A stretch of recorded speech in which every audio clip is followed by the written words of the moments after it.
অগ্নিপথ প্রকল্প নিয়ে বড়সড় ঘোষণা কেন্দ্রের নরেন্দ্র মোদী সরকারের। প্রাক্তন অগ্নিবীরদের জন্য কেন্দ্রীয় সশস্ত্র বাহিনী এবং আধা সেনায় 10% সংরক্ষণ ঘোষণা করল কেন্দ্র।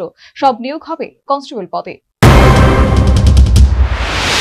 লোকসভার ধাক্কা থেকে শিক্ষা, অগ্নিবীরদের জন্য বড় ঘোষণা মোদী সরকারের।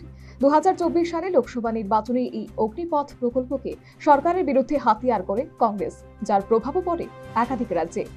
2022 সালে অগ্নিপথ প্রকল্প চালু করেছে কেন্দ্রীয় সরকার।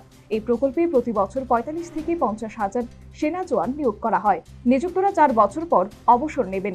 এর মধ্যে 25%কে আরও 15 বছরের জন্য নিয়োগ করা হবে।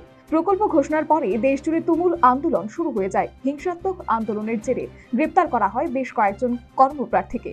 2024 সালে লোকসভা নির্বাচনে এই অগ্নিপথ প্রকল্পকে সরকারের বিরুদ্ধে হাতিয়ার করে কংগ্রেস, যার প্রভাবও পড়ে একাধিক রাজ্যে। রাজস্থান, হরিয়ানা, পাঞ্জাবের মতো রাজ্যে ভালো মতো ধাক্কা খায় গেরুয়া শিবির।